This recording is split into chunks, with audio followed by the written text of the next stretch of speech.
কখনোই আপনার কাছের মানুষে এটা ফিল করাবেন না যে আপনি অল্পতেই সন্তুষ্ট, তাহলে মানুষ আপনাকে পেয়ে বসবে।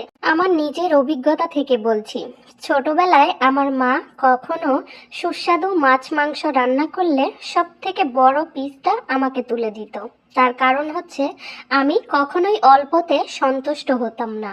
আমার অন্য ভাই বোনদেরকে আমার পছন্দের পর যা থাকতো সেটাই ওদেরকে খেতে দিত, কিন্তু আমি বড় হওয়ার পর আমি নিজেই ওদেরকে ভালো খাবারটা বেড়ে খাওয়াতাম। আমার বিয়ের পর আমার শাশুড়ি একদিন সবার সাথে খেতে বসায় আমাকে ঘাড়ের কাটার অংশের মাছ খেতে দিল। আমি হঠাৎ করেই বলে ফেললাম, আম্মা, আমি ঘাড় কিংবা লেজের অংশের মাছ এসব খাই না। আমার শাশুড়ি আমার দিকে তাকিয়েছিল আর আমার বড় যা মুখ লুকিয়ে হাসছিল।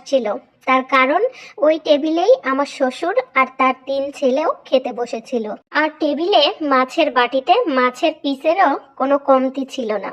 তারপর থেকে যতবার আমি শ্বশুর বাড়িতে গিয়েছি ততবার আমার শাশুড়ি চেষ্টা করেছে আমার পছন্দের মাছ কিংবা মাংসের পিসটা আমাকে বেড়ে দিতে। যেমন ধরুন, আপনি ঘরের খাবার খাওয়ার সময় আপনার মা জানেন আপনি ডিম ভাজা আর ডাল হলেই অনেক বেশি সন্তুষ্ট, তাতেই অনেক বেশি খুশি। আপনার মা ছোটবেলা থেকেই ডিম ভেজে দিবে, মাঝে মাঝে অবশ্য ডিমের সাথে ডাল নাও থাকতে পারে। অথচ আপনার অন্য ভাই বোনদের যদি মাছ ছাড়া চলেই না বা মাছ ছাড়া খেতে পারে না কিংবা মাছ অনেক বেশি পছন্দ, তাহলে দেখবেন আপনার মার যতই কষ্ট হোক তার জন্য সেটা জোগাড় করে অবশ্যই রান্না করবে।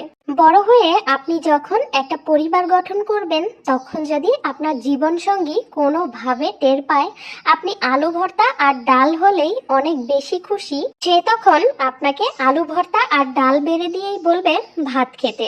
আপনার জন্য আয়োজন করে কখনোই কিন্তু ওইভাবে কোনো কিছু রান্না করবে না। না রান্না করার অভ্যাসে হয়তোবা সে কখনো কখনো আপনাকে বলবে বাহিরে থেকে খাবার কিনে এনে দিতে, কারণ সেই মানুষটা জানে আপনার কোনো একটা খাবার হলেই চলে। তেমনি স্ত্রীর যখন কোনো চাহিদা থাকে না, তখন কোনো পুরুষই তার প্রতি ধ্যান দেয় না স্ত্রীকে কিভাবে খুশি করা যায়। কোনো পুরুষ যদি বুঝতে পারে আপনি অল্পতেই ম্যানেজ হন, তখন সে আপনাকে খেয়ালই করবে না, কোনো গুরুত্বই দিবে না। কাউকে যদি প্রকাশ করেন আপনি অল্পতেই সন্তুষ্ট হয়ে যান, তখন সেই মানুষটা আপনাকে এফোর্ট দেওয়া বন্ধ করে দিবে।